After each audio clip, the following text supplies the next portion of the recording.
अभी हमारे साथ मौजूद हैं जन स्वराज के प्रखंड कार्यकारिणी सदस्य एवं युवा राज्य कार्यकारिणी सदस्य महेश जी। इनसे जानेंगे कि क्या कुछ आगे जो चर्चा है बिहार विधानसभा को लेकर और पर्चा भरने की जो प्रक्रिया जन स्वराज के द्वारा चलाई जा रही है, इसमें ये कहां तक अभी तक सफल हुए हैं। इनसे पहले आप तमाम लोगों को परिचय कराते हैं। सबसे पहले आप अपना परिचय देंगे। मैं महेश कुमार एक समाज सेवक और शिक्षक हूँ। मैं पिछले 20 वर्षों से शिक्षा के क्षेत्र में अपना सेवा दे रहा हूँ जी। और मैं जो राजनीति को देखते आया और इससे मैं समझा कि मुझे भी इस राजनीति दौर में आगे आना चाहिए। और इसी दरमियान प्रशांत जी का जो एक जन स्वराज अभियान था और मैं इससे 2 साल पहले अवगत हुआ और इनका जो कहना था कि समाज के प्रत्येक व्यक्ति राजनीति में आ सकता है। जी बिल्कुल। और इनका कहना है कि कोई भी आदमी फॉर्म भरकर अपना जो उम्मीदवारी है वो पेश कर सकता है। अच्छा, पर्चा भरने की जो प्रक्रिया है वो कब से कब तक चलेगी? ये 11 मार्च तक चलेगी। जनवरी को अपना पर्चा दाखिल कर दिया। क्या लगता है संभावित उम्मीदवार आप हो सकते हैं वारिसनगर विधानसभा से? यह तो जनता पे निर्भर है और जो हमारे कमेटी के मेंबर है वो हमारे योग्यता और कार्यशीलता को देखते हुए अगर ये लोग हमें पसंद करते हैं, चुनते हैं, तो फिर मैं उम्मीदवार बन सकता हूँ। अच्छा, आप पर्चा भरने की तो प्रक्रिया हो गई। बिहार में सरकारी स्कूल की स्थिति पे आप जरा नज़र डालिए। आज जो बिहार की शिक्षा व्यवस्था है, जैसा कि मुझे पता है, मैं जब पढ़ता था तो उस टाइम जिसमें केवल 7 क्लास तक पढ़ाई होती थी, आज उसी में +2 तक पढ़ाई हो रही है जी। वहाँ का जो एक माहौल है वह शिक्षा व्यवस्था जो है जो स्वतंत्र व्यवस्था होनी चाहिए ऐसा नहीं है। कहीं ना कहीं मकान की कमी दिखती है, कहीं पानी का दिक्कत है, कहीं भोजन में दिक्कत आता है। बिल्कुल बिल्कुल, वह एक जैसे जेल की तरह जो माहौल है वैसा माहौल बन चुका है। जी। और केवल इंफ्रास्ट्रक्चर ही नहीं बल्कि इसके अलावा भी जैसे कि हम लोग के टाइम में प्रैक्टिकल होता था। जी बिल्कुल। आज प्रैक्टिकल के नाम पे कुछ नहीं होता है, केवल प्रैक्टिकल के लिए एग्ज़ाम होता है और वो एग्ज़ाम भी ऐसे होता है कि उसमें क्वेश्चन लोग देख कर लिख देता है, लेकिन उसके बदले देना है टीचर को, कुछ पैसे देना है और उसको नंबर जो है अगर 25 है तो 24 नंबर मिल जाता तो है। पैसे को लेकर क्या कुछ आपकी राय होगी? जो शिक्षक लोग पैसे लेकर के और बच्चे को नंबर दे देते हैं, इस पे इसमें जो हमारे जो सरकारी तंत्र है उनकी भी कमी है। जैसे किसी भी विभाग में है कि एक जो फीडबैक है, जैसे आप अगर बेहतर काम करते हैं तो आपको प्रोत्साहित किया जाएगा, चाहे वो प्राइज हो या फिर वेतन वृद्धि हो या अन्य तरीके से।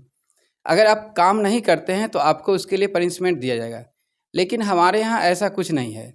चाहे वो शिक्षक हो या अन्य भी जो भी क्षेत्र है वहाँ ऐसा कुछ नहीं है। तो अगर शिक्षक पैसा लेते हैं तो उन्हें पनिशमेंट मिलना चाहिए। अगर प्रैक्टिकल नहीं कराते हैं, इतना लाखों रुपया खर्च हो रहा है लेकिन एक एपरेटस नहीं है, तो ये एपरेटस होना वहाँ ज़रूरी है ताकि प्रैक्टिकल जब करेगा तभी वो अपने जीवन में उतार पाएगा। क्योंकि केवल थ्योरी से लोग जो है वह कागजी पढ़ाई हो जाएगा, बाकी जो है उसके जीवन में ऐसा कुछ नहीं होगा। क्या लगता है कहीं ना कहीं ऊपर तक सिस्टम भ्रष्ट है? बिल्कुल, अगर हम प्राइमरी मिडिल को ले, अगर स्नातक की बात करें तो स्नातक में तो बिल्कुल ही पढ़ाई नहीं होता है। अगर स्नातक में हम बहुत सारे ऐसे हमारे साथी हैं या फिर अभी जो पास आउट हुए हैं, उन्हें स्नातक ग्रेजुएशन का स्पेलिंग तक नहीं पता है, लेकिन वो फर्स्ट डिवीज़न से पास कर रहे हैं। तो ये कहीं न कहीं दर्शाता है कि शिक्षा का जो स्तर है, ये जो क्वालिटी है बिल्कुल ख़राब हो चुका है। और ये जो बेरोज़गारी का अभी जो एक विडंबना है, यह शिक्षा की क्वालिटी को लेकर है। अगर क्वालिटी एजुकेशन आएगा तो लोगों को सरकारी नौकरी खोजने की ज़रूरत नहीं होगी, वो खुद न खुद अपना स्वरोजगार करेगा और दूसरे को भी रोज़गार देगा। जैसे अगर मेरे साथ के जितने पास आउट हैं, सभी लोग अगर नौकरी नहीं भी करते हैं तो कहीं न कहीं लोगों को रोज़गार दे रहे हैं। जैसे मैं अपना नौकरी छोड़ के फिर आया और अभी मैं 20 से 25 लोगों को मैं रोज़गार दे रहा हूँ। जी, अपने स्कूल के माध्यम से। जी, स्कूल भी है, अपना सोसाइटी भी है, जी। अपना वसुधा केंद्र है। जी। तो इन सब चीज़ों से मैं लोगों को रोज़गार दे रहा हूँ। साथ में मैं फ्री सेवा भी, समाज सेवा के दौर में भी मैं जैसे ऑनलाइन का जितनी सर्विसेज हैं वो मैं वारिसनगर पूरे ब्लॉक को फ्री दे रहा हूँ। तो क्या लगता है यदि आपको संभावित उम्मीदवार घोषित किया जाता है जन स्वराज की तरफ से तो जनता का कैसा प्रभाव दिखेगा? अगर हमें उम्मीदवार घोषित किया जाता है तो चूँकि लोगों का पहले से ही कहने को आ रहा है कि राजनीति गंदा होता है जी। और चूँकि अच्छे लोग इसमें आते नहीं हैं। जैसे मुझे भी कई लोग कहे कि आप पढ़ लिख कर क्या राजनीति में आ रहे हैं। तो अगर सभी लोग इसमें आएंगे नहीं, अच्छे लोग इसमें नहीं आएंगे तो राजनीति भी अच्छा नहीं होगा। बिल्कुल। और मुझे ऐसा विश्वास है कि जो पढ़े लिखे लोग हैं, जो शिक्षित लोग हैं, वह मुझ पर विश्वास करेंगे और मैं प्रयास करूंगा जैसे हर क्षेत्र में विकास करने का। जैसा कि मैंने नाबार्ड के तहत मैंने कृषि के क्षेत्र में भी जैसे शांति निकेतन बोलपुर में ट्रेनिंग लिया, एग्रीकल्चर यूनिवर्सिटी पूसा में भी ट्रेनिंग लिया। तो मैं चाहता हूं कि किसान भी जो है वो पढ़ा लिखा हो। जैसा कि मेरे सोसाइटी का नाम है कैरियर एजुकेशन एंड डेवलपमेंट, यानी किसी भी क्षेत्र में एजुकेशन आने के बाद ही विकास होगा।